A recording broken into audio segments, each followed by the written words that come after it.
Welcome to the men's workshop. इस channel पर दी जाने वाली एडवाइस, बताए जाने वाले टैक्टिक्स और सिखाई जाने वाली स्ट्रैटेजी सिर्फ और सिर्फ मर्द हजरात के लिए है। नंबर 1, मर्दों, जिम में मौजूद पतले लड़कों पर मत हंसो। ट्रैक पर दौड़ते किसी मोटे आदमी पर मत हंसो। सरकारी स्कूल के गरीब बच्चों की कमजोर इंग्लिश पर मत हंसो।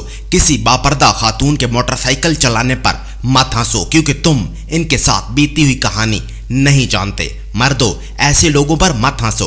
तुम्हारी सिर्फ एक पल की हंसी उनकी रात भर की नींदें छीन लेगी। नंबर 2, मर्दों, तुम्हारे बाप दादा बार्बर शॉप में जाते थे जहां नुसरत फतेह की कवालियां लगी होती थी। वो वहां सिर्फ हेयर कट करवाते और दाढ़ी ट्रिम करवा के घर आ जाते थे, और एक तुम हो के सैलून जाते हो, बदमाशों जैसी हेयर कट करवाते हो, बालों पर कलर लगवाते हो, उन्हें स्ट्रेट करवाते हो, फिर फेशियल करवाते हो, वैक्स लगवाते हो, और मम्मी डैडी म्यूजिक सुनते हुए मेकअप करवा के अपना वक्त बर्बाद कराते हो, पैसे जाया कराते हो और अपनी मर्दानगी कम कराते हो। मर्दों, तुम एक मर्द हो और मर्द सिंपल हेयर कट करवाता है और अपनी दाढ़ी ट्रिम करवा के घर आ जाता है। मर्दों, मर्द बनो, औरत मत बनो। नंबर 3, मर्दों, अपने आसपास अमीर तरीन लोगों को देखकर अपनी किस्मत को गालियां देना छोड़ दो। उनकी महंगी गाड़ियां देखकर खुद को कोसने मत लग जाओ। उनके महंगे लिबास देखकर खुद को घटिया मत समझो, क्योंकि इनमें ज्यादातर रिश्वतखोर हैं, भत्ताखोर हैं, मनशियात फरोश हैं। इनमें अक्सर कब्जा माफिया हैं, स्मगलर्स हैं, ड्रग डीलर्स हैं। इनमें ज्यादातर ब्लैकमेलर्स हैं, जैली डॉक्टर हैं और जैली वकील हैं। नंबर 4, मर्दों, लेटेस्ट आईफोन के पीछे भागना छोड़ दो। शर्तें लगाना बंद करो। जुआ मत खेलो, पोर्न मत देखो, पार्टीज में जाना, शराब पीना और पिज्जा खाना छोड़ दो। ये सब चीजें बेकार हैं, तुम्हें इनकी कोई जरूरत नहीं है। आईफोन की बजाय जमीन खरीदो। शर्तें लगाने की बजाय पैसा इन्वेस्ट करो। नेटफ्लिक्स की बजाय कोई किताब पढ़ो। पार्टीज में जाने की बजाय किसी वर्कशॉप में जाओ और गाड़ियों का काम सीखो।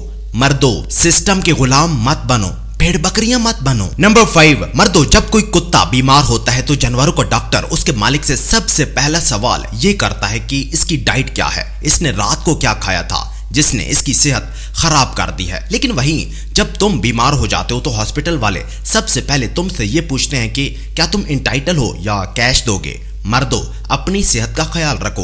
इन हॉस्पिटल्स पर मत रहो। इन्हें तुम्हारी सेहत से नहीं, तुम्हारी जेब से मतलब है। तुम्हारी सेहत जितनी कमजोर होगी उनका वॉलेट उतना ही ज्यादा मोटा होगा। नंबर 6, मर्दों, रोजे रखो, किताबें पढ़ो, नई नई स्किल सीखो, डिसिप्लिन और कमिटमेंट अपना लो। इनके बगैर तुम जिंदगी में कभी भी कोई भी मुकाम हासिल नहीं कर पाओगे। रोजा तुम्हारे जिस्म की सफाई करता है, किताबें तुम्हारा इल्म बढ़ाती हैं, तुम्हारे नजरियात वाजे करती हैं, नई नई स्किल्स तुम्हारे लिए नए नए मौके खोल देती हैं, डिसिप्लिन तुम्हारा फोकस बढ़ाता है और कमिटमेंट तुम्हारी तरक्की का रास्ता हमवार करता है। नंबर 7, मर्दों, आर्ग्यूमेंट करने वाले मर्दों से मत उलझो। इन्हें अपना पॉइंट मत समझाओ। ये अपनी कमजोरियों की वजह से इतने इनसिक्योर होते हैं कि इनका मकसद तुमसे बहस करके तुम्हें तुम्हारे मकसद से हटाना होता है। इनकी अचीवमेंट दरअसल तुम्हारी नाकामी में छुपी होती है। मर्दों, इनसे खुद को दूर कर लो, वरना ये तुम्हारा मकसद तुमसे दूर कर देंगे। नंबर 8, मर्दों, अपनी सेहत का ख्याल रखो। कभी भी अपनी सेहत के साथ कॉम्प्रोमाइज मत करो। तुम्हारे बच्चे और वाइफ तुम्हें अपने सर्वाइवल का पिलर समझते हैं। मर्दों, तुम एक दरख्त की तरह हो, तुम्हारे बीवी बच्चे तुम्हारी शाखें हैं। अगर दरख्त सूख जाए तो उसकी शाखें भी मुरझा जाती हैं। नंबर 9, मर्दों, ये 5 जुमले कहीं लिख कर रख लो। मैं आज सारा दिन पॉजिटिव रहूंगा। मेरे पास जो कुछ भी है मैं उसके लिए शुक्रगुजार हूँ। मैं सब कुछ करने की सलाहियत रखता हूँ। मैं चैलेंजेस को फेलियर्स नहीं, मौका समझता हूँ। मैं दिन ब दिन अपने गोल्स की तरफ बढ़ रहा हूँ। मर्दों, इन 5 जुमलों को रात सोने से पहले और सुबह जागने के बाद पढ़ो। तुम यकीन नहीं करोगे कि कैसे तुम्हारी जिंदगी बदलने लग जाएगी। इनको कागज पर लिखकर अपने बेडरूम की दीवार पर लगा लो, ताकि जब तुम सोने लगो तो ये तुम्हें नजर आए और जब तुम उठो तो ये तुम्हारे सामने हो। और नंबर 10, मर्दों, कामयाबी के रास्ते में आने वाली रुकावटें, होने वाली तनकीद, पड़ने वाली गालियां सुनकर 98% लोग वापस चले जाते हैं। सिर्फ 2% लोग ही मंजिल तक पहुंच पाते हैं, क्योंकि ये 2% वो लोग होते हैं जो अपने मकसद से कमिटेड हो जाते हैं। फिर भले लोग इन पर तनकीद करें, इन्हें नीचा दिखाएं, ये अपना फोकस बनाए रखते हैं। मर्दों, लोगों की बातों पर ध्यान मत दो। चुपचाप मुंह ध्यान चलते रहो, काम करते रहो, आगे बढ़ते रहो, तुम कामयाब हो जाओगे।